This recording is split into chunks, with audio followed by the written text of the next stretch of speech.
They hired me for product management, which I really don't know what that means still. I'm still trying to figure that one out. What does a product manager do? And I'm learning it. Right. But at that time, I'm a great starter. So I think the two things that I'm exceptional at and I've done well at is like I can start things really well and I can promote things that I love really well. Got it. So like Mint.com has done well in AppSumo and now SumoMe and other things that I've enjoyed. And now SumoMe is actually tools to promote yourself. That's why we created it. Right. And so at Facebook, I was just like, look, I already make a lot of college-related products. I already build a lot of web businesses. Like I've created a book exchange. They're like, well, come in and just help us build our products. So I came in and showed like, here's how you guys are doing the site. Here are different features that you guys need to be building. And I mocked them up for them. So as a tip for job interviews, like come in showing the value you're going to be creating. And then I interview. So instead of coming in just passively and saying, hey, do you have any questions for me? Or just waiting for them to ask questions. You came in and said, here are some things I think the site needs. And those included what? I think at the time it was like, because I was doing college Craigslist, I was like, you guys should have a marketplace of some sorts. A lot of it was tailored to college students. So I think the marketplace was one. Local business listings was something that we were starting to talk about. Interesting. And I basically came in with mock-up. So I actually drew it out and like designed it and was like, here are the things that I think you guys should be building for your site. And did you meet Zuckerberg on the first interview or second interview? No, or it was phone call, in person, and then the third time was with Dustin Moskovitz, Asana founder, Matt Kohler, who's now Benchmark, and my boss, Doug Hirsch, who got fired the first day I started. And Doug has a company called GoodRx, which has done really well. I think those are the people I met and I got hired from. So you spent approximately 9 months there or something? Yeah, about a pregnancy. About a pregnancy. And they gave you a job offer of $60,000 and 10 basis points. 0.1%. 0.1%, 10 bips, 1/10 of 1%. Yeah, they call it bips in the business, right? Okay. So you have a tenth of 1%. 0.1%, yeah. 0.1%. Facebook's worth what now? I don't know, 300 billion? Yeah. So 1% is $3 billion? Yeah. And 10 basis points is $300 million. Divided by 5 plus 2. Yeah. Round up. Whatever it is. Yeah. So $60,000 and 10 basis points, 1/10, or 1/20th and $65,000. Yeah. Which did you take? Oh, I was like, give me more equity as possible. They actually gave, did I tell you that or did you find that out?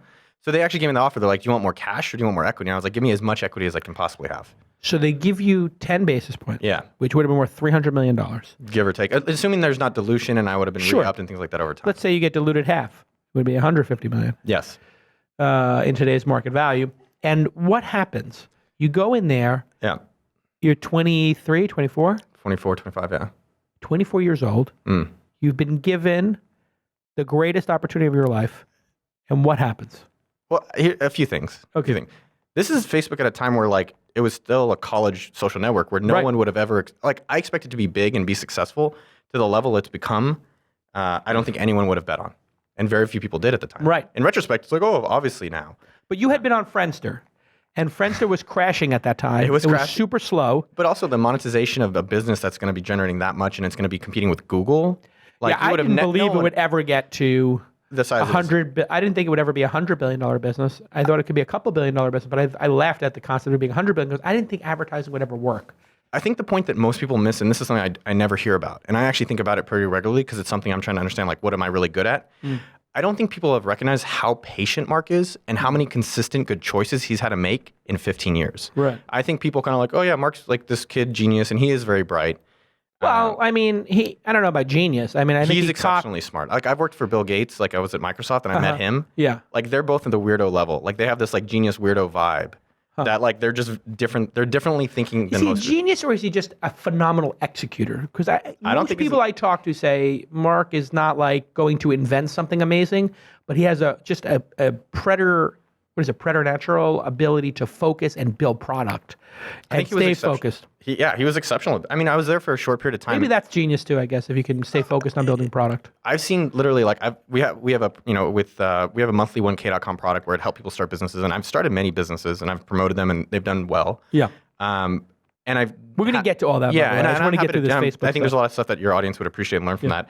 I just haven't really met few people like Mark in my lifetime. The other thing I would subsequently say, so number one, I think what most people don't recognize is that most people want the success in a year. Mark was always like, there's not a time frame, and he has to consistently keep making good decisions. Like, how easy was it for him to miss on Instagram or miss on WhatsApp, or not really double down on mobile like they did, and then kind of just accept that we're going to be a social network? Which at the time there was like 5 or 10 other college social networks. which people kind of now like don't think about. Right. Well, you had Tribe.net, which was Mark Pincus's, which was Burning Man based, sort of. And that kind of was Tribe. There's a few other ones. There was LinkedIn, obviously, and then there was another one, Spoke. Yeah, Spoke, Zing. I mean, I think the other thing that Mark did, which I haven't seen until my company now, is that like I've never been around that many impressive people. He collected people. Here's the thing. Great leader. One, the smart thing that he did, because he had a college social network, he was like, oh, you're at MIT, Harvard, Stanford. I know all of you. I can target you. Right. And I think people always say, work with smart people. You're the average of 5 people, but then you still have shitty friends. So how do you know they're really good? Is that you're like consistently feeling uncomfortable. Let me just take a quick moment to tell all the startups listening that Scott Walker is an amazing attorney. I know because a lot of my incubator companies and investments use Scott Walker, and we just had a discussion about law firms on our discussion, our secret discussion group, and people were talking about how much they love working with Scott Walker and the Walker Corporate Law Firm. They're a boutique law firm specializing in the representation of entrepreneurs and startups, and they encourage fixed fees. They believe billable hours reward inefficiency, and they just love to tell you this is what it's going to cost. How refreshing is that as an entrepreneur to not have that sticker shock, to not have that fear of opening up the PDF from your law firm and getting that ridiculous surprise that they went 3 times over. You're not going to have that happen with the Walker Corporate Law Group because they do fixed fees, and all their lawyers have a decade or 2 of experience. No junior associates who are getting on-the-job training with your startup. They do mergers and acquisitions, licensing arrangements, terms of service, privacy policies, and they just love working with startups. The founder, Scott Ed Walker, is a total mensch and just a lover of startups. I've known him for a long time. He comes to all my events, and he's indefatigable in his support of founders. You can give him a call right now, 415-979-9998.